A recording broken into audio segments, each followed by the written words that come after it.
AZ Fluency, Level I, How to Make Pizza. Echo, echo. How to make pizza. This is how to make a great pizza.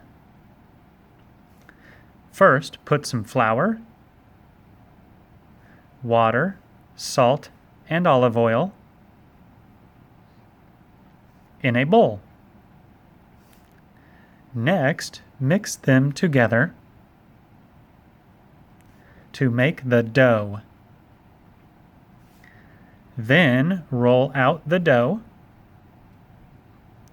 to make a big flat circle. Next, put tomato sauce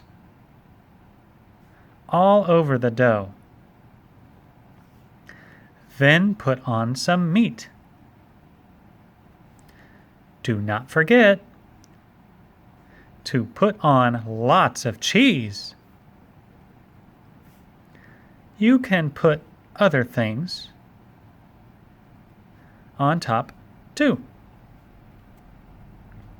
Bake your pizza for 20 minutes.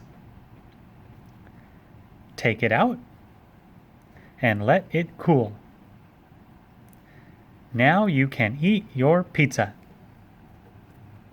So the main idea of how to make a pizza is that this is the way to make a great pizza. Or the main idea of how to make a pizza is it's very easy to make a delicious pizza. Good job persevering with a growth mindset, and roar Wildcats!